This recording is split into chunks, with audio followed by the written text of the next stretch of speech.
السلام علیکم عزیز طلباء، یہ بتانے کی ضرورت نہیں ہے کہ یہ کتنا قیمتی وقت آپ کے لیے چل رہا ہے۔ آج کا دن چھوڑ دیں تو صرف کل کا دن باقی ہے اور 20 تاریخ کو آپ کا بورڈ ایگزام ہے۔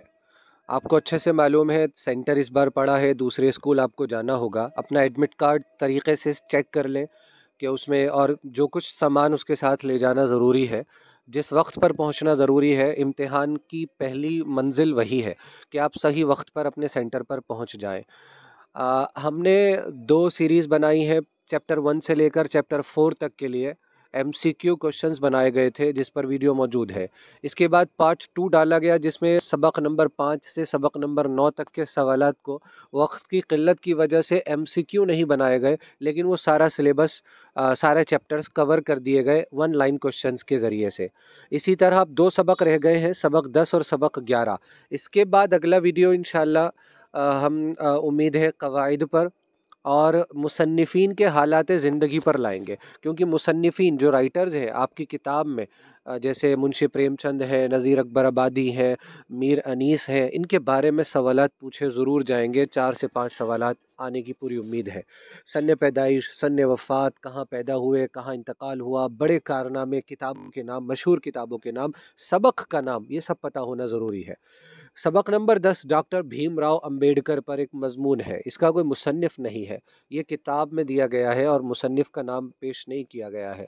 کتاب چھاپنے والوں کی طرف سے NCERT کی طرف سے یہ مضمون دیا گیا۔ اس میں بھیم راؤ امبیڈکر کے بارے میں اہم معلومات دی گئی ہے۔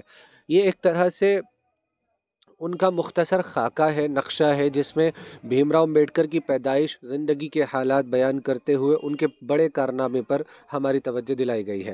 آپ بھیم راؤ امبیڈکر کا بھی سن پیدائش اور سن وفات یاد رکھیں، کیونکہ وہ کتاب میں دیا گیا ہے۔ پہلا سوال ہے، ڈاکٹر بھیم راؤ امبیڈکر کا اصلی نام کیا تھا؟ چونکہ ان کا نام، اصلی نام آپ جب سبق پڑھیں گے تو آپ کو پتہ چلے گا کہ ان کے نام میں امبیڈکر نہیں تھا۔ ان کا نام کیا تھا؟ ہاں، بھیم راؤ سکپال ان کا نام تھا۔ پھر ان کا نام امبیڈکر کیسے پڑھا؟ آپ کو پتہ ہے اس بھیم راؤ امبیڈکر کا تعلق کہتے ہیں چھوٹی ذات سے تھا۔ لوگ ان کو چھوٹی ذات کا سمجھتے تھے، چونکہ یہ مہاراشٹر کے مہار خاندان سے، کس خاندان سے ان کا تعلق تھا؟ مہاراشٹر کے مہار خاندان سے ان کا تعلق تھا۔ اور ان کا جو معاملہ ہے، ان کے ساتھ بچپن سے ہی تفریق، بھید بھاؤ، اس وقت ذات پات کا معاملہ بہت زیادہ تھا ہندوستان میں، آج بھی آپ دیکھتے ہیں، اس وقت کچھ زیادہ تھا کہ چھوٹے لوگوں کو چھوت چھات کا سامنا کرنا پڑتا تھا، انہیں اچھوت سمجھا جاتا تھا، کوئی انہیں چھوتا نہیں، ان کا کھانا نہیں کھاتا تھا، ان کا پانی ان کے گلاس میں نہیں پیتا تھا، یہاں تک کہ ان کو اپنے گھر کے قریب بھی کھڑے نہیں ہونے دیتا تھا۔ بھیم راؤ امبیڈکر کا بچپن کا واقعہ ہے کہ یہ ایک بارش ہونے لگی، ایک دن راستے میں جا رہے تھے تو انہوں نے کوشش کی کہ ایک گھر کے سہارے، چھت کے سہارے اس کی پناہ میں آ جائیں، تو اس عورت نے ان کو اپنے گھر کے قریب بھی کھڑے ہونے نہیں دیا اس برسات کے اندر۔ یہ عجیب بات ہے، عجیب بات ہے کہ اتنی تفریق، اتنا بھید بھاؤ کہ کوئی شخص انسان ہونے کے باوجود دروازے پر کھڑا ہے، اس کو یہ بات گوارا نہیں ہے۔ ہم سب جانتے ہیں یہ بھید بھاؤ کہاں سے آیا تھا، کیوں وہ کرتے تھے، ان کی کن لوگوں نے ان کو ایسا کرنے کے لیے کہا تھا۔ بہرحال آج بھی یہ ذات پات کا فرق دیکھا جاتا ہے، اور اس ذات پات کے فرق سے بہت زیادہ ملک کو نقصان پہنچتا ہے۔ بھیم راؤ امبیڈکر کو بھی شروعات سے کس قسم کے بھید بھاؤ کا، ذات پات کی بنیاد پر، ذات پات کی بنیاد پر بھید بھاؤ کا سامنا، فرق کا سامنا، تفریق کا سامنا کرنا پڑا۔ تعلیم کی سلسلے میں بہت رکاوٹیں آئیں، پریشانیاں آئیں، اور اتنا، لیکن اس کے باوجود ہمارا کیا حال ہوگا؟ ہمارا یہ حال ہوتا اگر ادھر ادھر سے پریشانیاں آ رہی ہے تو ہم ہمت ہار جاتے ہیں، اپنے ماں باپ سے شکایت کرتے ہیں، ایسا ہو رہا ہے، ویسا ہو رہا ہے، ہم سے نہیں ہوگا۔ اتنی تکلیفوں کے باوجود بھیم راؤ امبیڈکر کا اگر آج آپ مضمون پڑھ رہے ہیں تو کچھ تو بات ہے۔ آگے دیکھیں، ستارہ کے، یہ ستارہ ہے، الف آئے گا، ستارہ کے ایک اسکول میں جہاں امبیڈکر پڑھتے تھے، وہاں ایک استاد تھے جو اس تفریق کو نہیں مانتے تھے۔ اندھیروں میں ایک نہ ایک چراغ ضرور ہوتا ہے، اندھیرے کے بیچ روشنی کی ایک کرن ضرور ہوتی ہی ہے اللہ کے حکم سے۔ تو ستارہ کے اسکول میں ایک استاد تھے، وہ ذات پات کے فرق کو نہیں مانتے تھے۔ ان کا نام کیا تھا؟ آپ کو حیرت ہوگی جان کر کہ انہی کا نام امبیڈکر تھا، انہی کے نام کو بھیم راؤ سکپال نے اپنے نام کے ساتھ جوڑا اور بھیم راؤ امبیڈکر اپنا نام کر دیا۔ ٹھیک ہے، انہی کا نام تھا امبیڈکر۔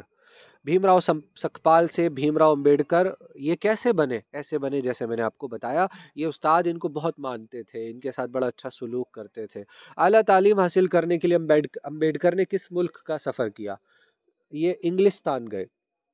اس زمانے میں انگریزوں کی ہی حکومت ہندوستان پر چل رہی تھی، اسی انگریزوں کے ملک انگلستان یعنی انگلینڈ کے لیے یہ وکالت کی پڑھائی کرنے کے لیے وہاں گئے، اور وہاں سے پڑھ کر جب یہ ہندوستان آ گئے تو انہوں نے فیصلہ کر لیا کہ میں ان تمام لوگوں کو جن کا تعلق چھوٹی ذات سے ہے، جن کو لوگ چھوٹی ذات والا سمجھتے ہیں، انہیں ان کے رائٹس کے لیے، حقوق کے لیے بیدار کروں گا، اور انہیں اکٹھا کروں گا کہ وہ تعلیم حاصل کرے اور اپنے حقوق کو حاصل کرے، لوگوں کے سامنے اپنے حقوق کو سرنڈر نہ کریں، لوگوں کے سامنے جھک نہ جائیں، بلکہ اپنے حقوق کی لڑائی قانونی اعتبار سے لڑتے رہیں۔ بھارت کے دستور کا، آئین کا، کانسٹیٹیوشن کا معمار بنانے والا، تعمیر کرنے والا، معمار کا مطلب تعمیر کرنے والا، کسے کہا جاتا ہے؟ اصل میں جب بھارت کا سمویدھان یعنی دستور بنانے کا مسئلہ پیش آیا تو ڈرافٹنگ کمیٹی بنائی گئی، جس کو اس کا ایک بنیادی خاکہ تیار کرنا تھا دستور کا۔ اس کمیٹی کے جو ہیڈ تھے، صدر تھے، وہ بھیم راؤ امبیڈکر تھے، اسی لیے بھیم راؤ امبیڈکر کو بھارت کے دستور کا معمار کہا جاتا ہے۔ ٹھیک ہے، اتنا اس سبق سے اتنی ہی باتیں ضروری تھیں، ایک مرتبہ آپ سبق سن لیں، ویڈیو ہے پڑھ لیں تو کلیئر ہو جائے گا۔ اگلا آخری سبق آپ کا ہے، غزل ہے، شیخ محمد ابراہیم ذوق کی غزل ہے، لائی حیات آئے قضا لے چلی چلے۔ ذوق کا اصل نام پوچھا ہے تو ان کا اصل نام، پورا نام شیخ محمد ابراہیم بس، اور ذوق ان کا تخلص ہے، ذوق ان کا تخلص ہے، تخلص۔ غزل میں جس شاعر اپنا نام، شاعری میں جو نام استعمال کرتا ہے نا، اسے تخلص کہتے ہیں، تخلص۔ جیسے غالب تخلص ہے، مرزا اسد اللہ خان ان کا نام ہے نا، میر تقی میر نام ہے، میر تقی نام ہے اور میر ان کا تخلص ہے، ایسی ذوق کا تخلص ذوق ہے، نام ان کا شیخ محمد ابراہیم ہے۔ کہاں پیدا ہوئے؟ دہلی میں پیدا ہوئے، دہلی ہی میں انتقال ہوا، اور کس کے شاگرد، کس کے استاد تھے؟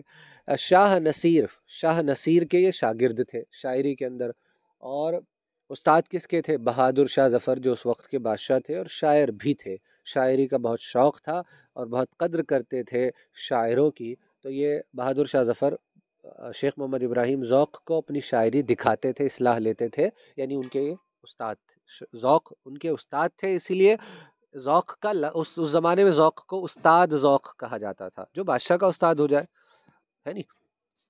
بہادر شاہ ظفر نے ذوق کو کچھ خطابات دیے تھے، کچھ اس دو خطاب دیے، مشہور خطاب جو دیے تھے۔ دیکھیے، آپ کسی کو کوئی نام دے دیں تو وہ اتنا اہم نہیں ہوتا، لیکن اگر بادشاہ کسی کو کوئی نام دے دے، جیسے آج کل خطابات دیے جاتے ہیں، پدم بھوشن، پدم شری، بھارت رتن، سنا ہے نا آپ نے، ایسے اس زمانے میں بھی خطابات دیے جاتے تھے بادشاہوں کی طرف سے۔ دو خطاب دیے گئے، پہلا خطاب ملک الشعراء یعنی تمام شاعروں کا بادشاہ، ملک الشعراء۔ دوسرا خطاب خاقانی ہند، خاقانی ہند، یاد رہے گا، خاقانی۔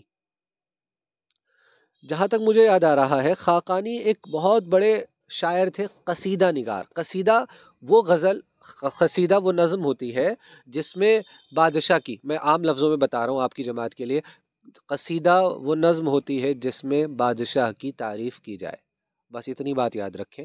ذوق قصیدے کے ہی سب سے بڑے شاعر ہے، سب سے بڑے شاعروں میں ان کا شمار ہے، ٹھیک۔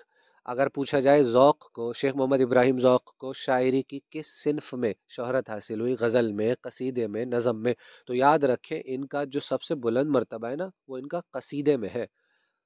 بہادر شاہ ظفر کی تعریف میں جو انہوں نے قصیدے لکھے ہیں بہت مشہور ہیں، تو انہیں خاقانی ہند، ہندوستان کا خاقانی، ٹھیک۔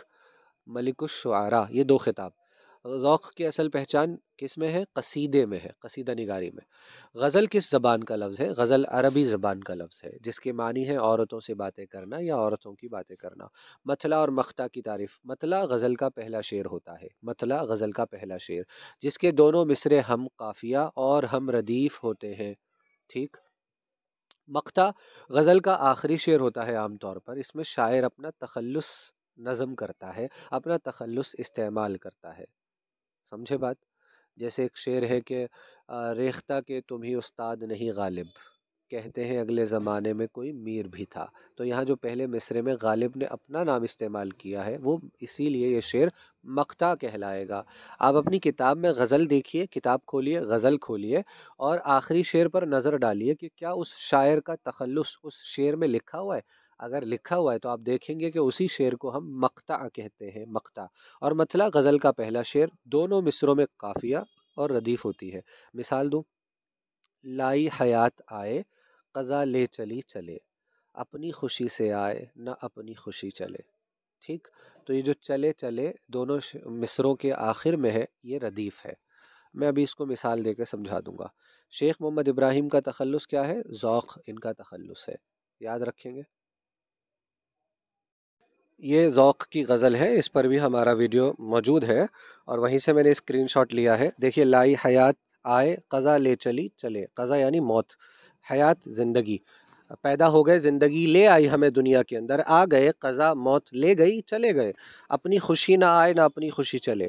تو شاعر کچھ کہنا چاہتا ہے، بہرحال جو میں سمجھانا چاہتا ہوں وہ یہ ہے کہ جو چلے چلے نظر آ رہا ہے نا آپ کو، دونوں مصروں کے آخر میں، ایک لائن کو ایک مصرع کہتے ہیں، دو مصروں سے مل کر ایک شعر بنتا ہے۔